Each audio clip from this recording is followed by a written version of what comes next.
Hello, and welcome to another edition of Tech Tuesday presented by Delta Media Group, where space aliens always look like your dad for some reason. So anyway, today we are going to take a look at the Market Watch report system. We've made some changes to it, added some new things, so we wanted to kind of give it another look and see how all those pieces come together. So first off, just to give you a little bit of a description of a Market Watch report, the idea is that you can set this up for one of your customers, or a customer can kind of request one through your website if you have that page set up. Or you can set up kind of a large scale, like a bulk one, that you could either attach to multiple users simultaneously or even share on social media. So these reports, once you have them all set up, will include data for the market that you specify. And you can specify that market in a handful of different ways, either by market name, so like a city name or a zip code or a subdivision name, or you can go to a map and you can define a radius around a specific address, or you can go in and actually draw a polygon on a map. However you define it, the report itself will look at data for all of the listings within the area that you've specified and give you some statistics about those listings. And that can be like average days on market, average listing price, things like that. And in addition to that, it will show some sample listings from that market. So a sampling of currently active listings, pending listings, as well as even sold listings if you have the data for that particular market.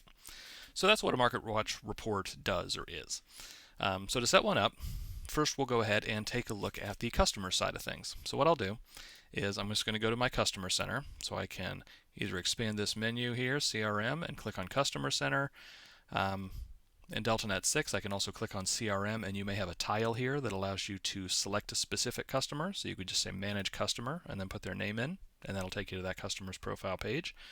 From here, you can add a new customer and then go to their profile page. You can even just type a customer's name up here, and it'll come up in the autocompleter results, and click View Customer Info, and that'll take you through to their profile page as well. So just this time around, we'll just go ahead and go to Customer Center. There we go, and then scroll down to we could actually use the Hot New Customers list here, but I'll scroll all the way down to the Customer Detail list, because that's going to give me everybody. And then I'm going to just pick a customer in here. So we'll go with Billy Customer, why not? And that takes me to their profile page. So from here, I'm going to scroll down to the Market Watch Report section, so Save Searches and Market Watch Reports. And you can see I've got some set up in here already. And I'm going to click on Add a Market Watch. Now you can see all the ways that I can create one. So just like I described, we'll take a look at by market first. And I'll just type in a market name, so I'll type in a city name. And you can see it found a match there, so it popped that in. I can then choose what day I want to begin sending this report, so that's the day that the first report will go out. I can choose what day I want the report to expire, if I want it to stop going out at a certain point. And I can give it a name, which we suggest you do for all of these things. If for no other reason, then it'll help you keep them straight. So I'll just call this one Akron Market Watch Report. We'll keep it simple. From there, I can go through and define the property type. So if I don't want this to look at residential, which will look at all residential by default, maybe I want it to look at multifamily listings or land listings, I can change that type so that it just looks at different listings for the data in this report. So we'll leave that on residential. Now if I want, I can further define the listings or the types of listings that it'll look at for this report. So let's say, for example, I am interested in a certain zip code, but I know that that zip code has a area that includes $300,000 homes, and then it has another area that includes $50,000 homes. If I only want my report to look at the higher priced ones, I can go in here and put in a price range of, say, 200 to 500,000, and then it's going to limit the report to only listings that fit in that price range. I can do the same thing based on the other criteria here, bedrooms, bathrooms, home size, and it just allows me to kind of fine-tune this report so that it's going to look at things that are more relevant to the user that I'm having it sent to. So I'll take those out for now. And then down here, the last thing I can do is I can put a date updated on here that will limit the listings that will show up in this report. Now the reason I would do that is, if I have a listing that's been on the market for a really long time, that might not be the kind of listing that I feel is really representative of the market, or a listing that had a change or was pending at a certain time. So in order to address that, I can just use this slider, and I can say, only show me listings that have been updated in the last 90 days. So it'll only include those listings, and that'll be more representative of the state or the current state of the market. So there you go. So once I have that all set up, I would just click on Done, and that would create my report. So I'll go ahead and click on Done. Why not? You can see I still have Funny Box in there. That was the one I had before. And we'll just scroll down, and there's my Akron Market Watch report. So from here, once I have my report set up, I can adjust its frequency. So it's set to monthly by default. This looks a little funny because my window size is a little small just for the sake of the video. But I'll click on that, and I can choose semi-annually, quarterly, bi-weekly, or weekly if I wanted to send on any different frequency there. The next thing I can do is I can choose to be copied on this email. So if I say copy me on this email, I'll just get an email every time it goes out to the customer. And then the last thing I can do, and a new addition to these reports, is instead of having it sent out as an email, I could use this drop down to have it sent out as an SMS message instead. So that's pretty neat. That'll send a text message basically with a link to the report. So this customer will get a text message that says there's a new Market Watch report ready for them, and if they click on the link, it can take them through and they can view it. So that is pretty neat. That is some of the new SMS functionality we've added in. Now for that option to be available, two things have to be in place. First, you have to have a virtual phone number set up. Now we have another video on how you can set those up, but basically you do it from the phone number section on your profile page. So if I scroll up here, click on my name and click on profile, that would take me to the profile page, and then in my personal phone numbers section on that page, I could set up a virtual phone number if I don't have one. The second thing that has to be in place is the customer that I am setting up this Market Watch report for has to be opted into receiving SMS messages. Now the way that that's done is through this View Subscriptions here. So if I go up to View Subscriptions and click on that, that takes me through to a new page. This is everything that this customer is opted in and opted out of. So by default, the customer will be opted out of SMS. That's just these checkboxes here. This customer is opted in, which is why I had those options. If they were opted out, I would just check this box and save it, and that would opt them into SMS messages. Now ideally, the customer will have told you that they want to receive, in fact, not just ideally, but the customer has to have told you that they would like to receive SMS messages to be opted in. There are very strict regulations around, what kind of SMS messages you can send, and the customer has to want to receive them for you to be able to send them to them. So that is what this option is for. Checking that box opts them in, and by opting them into SMS messages, I will now have the option of setting the Market Watch reports to go out via SMS instead of email. So that makes this checkbox here appear. So there you go. That is how you would set up a personal Market Watch report. Now, real quick, we'll just go ahead and look through the last of these options. So delete allows me to delete the report. Preview allows me not just to preview it via email, so I click send email and it would send me a preview email for this Market Watch. In browser would load up a preview of this report in the browser, but it also lets me load up a print version. So if I use print, that's not really a preview exactly. It's actually loading up a specific print template designed so that I can print out this report. And it'll take a second to load, so we'll just let that work for a little bit. But that's just a way that I can view this Market Watch report and then ultimately print the Market Watch report. And I'll go ahead and click on In Browser also. We'll get an In Browser preview loading up. There we go. So here's our In Browser preview. You can see it gives us our market stats, and this is what the report would actually look like in the email that'll go out to the customer. And still really thinking about that print template. Now, the template that it uses can also be modified, but we'll get into that here in a second. Now, the next thing I can do is I can click Send Now to go ahead and fire this off right away, or Edit if I want to go back in and make changes to it. So I'll go ahead and click Edit. That takes me back to I can make changes to the send date, the market, because that's how I'm defining the area, and all the rest of the criteria that we set up when we started it.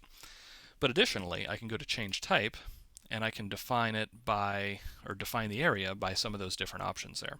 So if I go with radius, you can see that I can recenter this based on an address, but basically it put a big circle on the map, and I can just drag this in or out and drag around this center pin if I want to center it just on a map location.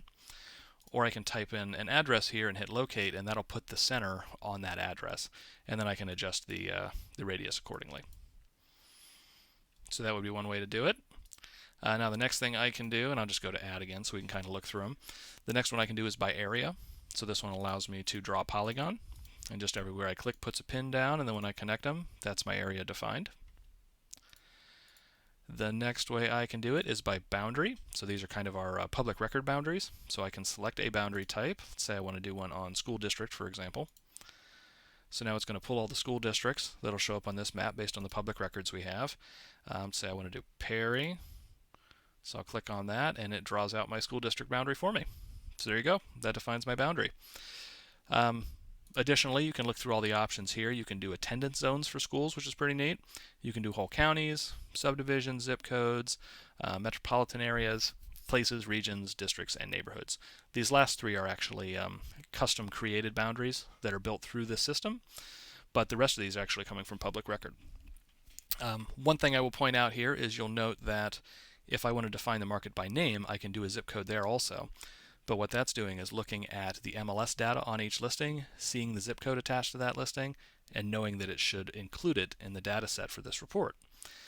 This zip codes is different in that when I'm using this, it's actually drawing a map area around the zip code I've set. So let's say that somebody put a listing into the MLS, and zip code's kind of a bad example for this because the zip code data is usually pretty consistent. But if somebody were to put a listing into the MLS with the wrong zip code, but everything else was correct, and when it was mapped, it showed up in this box in the map, even if the zip code's actually way over here, it will be included in this data set. So if I had done that by zip code, by defining it by market name, by typing in the zip code that way, that would not include that listing because it's had the wrong zip code on it. Whereas if I do it by map area, because it fits in this map, even though the zip code is wrong, it would still be included in this data set. Kind of works better for school districts or subdivisions. I would say really more school districts. If somebody puts the wrong school district on a listing, as long as it fits in the map area, it's still going to get returned in the data for this. So kind of a neat thing with boundaries. Now the next thing I can do is I'll say add a market watch predefined, and you can see that this goes ahead and it brings up all these market watches that that I can just kind of choose from these markets and have it use those instead. So we'll close that out. Those are the different ways you can set up market watches here and how you would attach them to a specific customer, and also how you can send them out via an SMS message instead of an email. So there you go. Now the next thing we can do with market watches is we can create like a bulk market watch. So I'm just going to go ahead and go to, I believe it is under listings, and I click on listings. Now you may have the tab here that allows you to get to market watches that way. But because these are customizable per company, you may or may not have a tab or a tile on this page that leads to market watches. Under listings, market watches, and DeltaNet 5 is how you would get there, listings, market watch reports. And now I can also go up here and I can type in market watch. And we see we've got marketing, market watch reports. So in this case, there's a tile under marketing. But again, those tiles are customizable from a company level. So we'll go ahead and close out these other tabs I've got open. There's our preview. And there we go. So now we went to Market Watch Reports. I just typed Market Watch Reports up here and then selected it from the autocompleter for the quick actions, and that took me over here to the Market Watch Reports page. Now from here, I have a variety of Market Watch reports set up, and then some Market Watch overview information down here. Now to set one up, I would just click on Add a Market Watch, and then this interface is just the same as if I had added it to an individual. So I would go in here, give it a name, define my market however I need to. All that is all set up the same. With one change. Here I can add a custom image to this. That image is going to be used if this market watch is displayed on social media, because that is one of the things you can do with these market watches. So let's say I'd created one here and I added an image to it. It would add it to this list. Now the next thing I can do is say allow Facebook auto post. So what that's saying is if I do have market watch posting turned on in my Facebook auto connector settings, this market watch is capable of being posted by that. And then what will happen is based on this interval, whatever I have chosen here, is when this market watch will be regenerated. And at the time it's regenerated with new data, that's when the Facebook auto connector will pick it up and post it to your Facebook business page. So that's kind of a neat piece there. That's how you get those posted on your Facebook business page. We do have another video that goes over the Facebook settings or the Facebook connector settings and the LinkedIn connector settings in detail. Now the next thing you can do here is if I want it to post more often, I can change its interval. and it will regenerate more or less often. So I have those options as well. And you can see as soon as I save, or as soon as I change them, it saves and lets me know it did. The next thing I can do from here is I can just share it right away. So if I don't want to let the auto poster share it, or maybe I don't want the auto poster to share it at all, I could create it, make sure that box is unchecked so it won't post automatically, and then just go in here at my leisure and share it on Twitter, Facebook, LinkedIn, send it out via email, or just copy this URL so that the the MarketWatch page URL where you can get to that MarketWatch and see it can just be shared with somebody directly. So I could just copy that, send it to somebody as a message, or post it on some other third-party system so that people can get to it from that URL. Now the next thing I can do here is if I go to Actions, you see I have the option to print this out. I can preview it to make sure it looks the way I want it to. I can add customers to this, which this is how I would add it to customers in bulk. So if I had a lot of customers that were interested in properties in Canton, Ohio, for example, I could create my MarketWatch for Canton, Ohio, and then go down here to add customers, and then I could define the customers it should be added to. So this lets me search individual customers, or it lets me search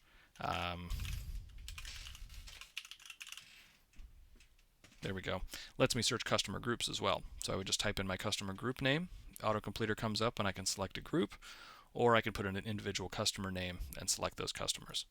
Once I have all those selected, I click Done, and it will create this MarketWatch on all of those customers for me. So it just saves me time and allows me to kind of create those MarketWatches for customers all at once. So that's kind of nice. The next thing I can do under Actions is I can edit it, which is just like the edit if I were editing one attached to a customer individually, or I can delete it if I just want this one to go away. So there you go. That is how I would set up MarketWatches here, and what I can do with those when I create kind of the large-scale bulk MarketWatches. If I have a lot set up here, I can show more than 10 on this page at a time if I want, and I can also use this search box up here to search through them and kind of quickly narrow it down to a specific MarketWatch I might want. The next thing I can do here is I can click on MarketWatch segments. These are all the different sections that are capable of appearing on a MarketWatch. This allows me to remove them from these MarketWatches, and keep in mind that this affects all the MarketWatches. I can remove sections, and then I can also reorder those sections if I want them to show up in a different order on the report. Now keep in mind, if I do change one of these, it will update as soon as I change it. So there's no separate save button for that. So keep that in mind as you're manipulating the settings on this page. So I'll go down here, close that one. Now the next thing I can do here, we'll scroll down. You can see that I can set up kind of these market overviews. So for the MarketWatches that I've set up, I can click on this and I can just get like a quick stats returned about that specific MarketWatch. So it's a nice way that, without necessarily sending a MarketWatch off to the customer, I can come in here and just kind of be educated about the market stats for any market that I'm interested in. Again, regardless of how I've defined it, either by a city name or a polygon on a map or whatever I want. So this is a really cool way I can get in and see those market stats really quickly. Now another thing I can do is it's going to look at past 7 days by default, but I can go out to 30 days, or I can go down to just the last 24 hours if I want to see changes that have happened in a specific time period. So I have a fair amount of options here as far as what I can do and how I can get to that market information really quickly and easily through this interface. So there we go. Now the next thing, or the last thing I should say, that I will cover in relation to MarketWatches is I can affect the default template itself for how these MarketWatches look. So to do that, I can either go to my settings and go to my email settings from there. So in DeltaNet 6, I would click on settings up here. And then one of the settings on this page is my email settings. Let's see. So email settings. Let's see if this is the, there we go. So here's my email settings. Now on this page, I can go through and I can define all the settings for my different kinds of emails, like the text used for the autoresponders, things like that. But I can also get to my MarketWatch template from here. So I'm going to shortcut it. I'm just going to search for market. There we go, MarketWatch report. So now if I click on that, you can see that this is the intro paragraph that shows up on the MarketWatch reports that are emailed out. And then this is the text message that is that will be sent out to customers if they're getting the SMS version of the MarketWatch instead. So we have those. I can customize these however I need to or however I see fit. And I can also use these bits over here. I would just copy and paste those in without the dash there. So just the part between our angle brackets. I would copy and paste those in, and then that'll be replaced in the message with whatever the value of this variable is, depending on the customer name or the report or my name, just depending on which ones I use. So that's a nice way you can set those up. Once you have this email or this message looking the way you want to, you just hit update, and that'll save that, and that'll be used on those market watches. And now if we go down to the next market on this page, here we are, we have Market Watch email design. If I expand that section, this is where I can determine which template will be used for those market watches. So from here, you just select the template that you like, and then go down and hit Update Market Watch Design, and then your market watches that are emailed out will use that template each time. Now this will also be when people go to the page if you've set up one of the bulk market watches. So that's how you do it. You just go here and select your template. This one's a very popular one. Looks very nice. And then hit Update Market Watch Email Design, and then that is the email template that will be used for your market watches from that point forward. So there you go. The market watch system keeps getting bigger and bigger, so the videos keep getting just longer and longer. But we want to make sure that we cover everything. You know, it's important that you know how the system works so that you can use it, and so it can benefit you as much as possible. So that is everything we have set up for the market watches at this point, and how you can set those up in a few different ways, how you can send them out as SMS messages, and then how you can customize the messages and the template used for those reports themselves. So, as always, if you have any questions, comments, concerns, feel free to send an email into support@deltagroup.com or give us a call, and we will be happy to walk you through whatever you need. And thanks a lot. I will see you again next week.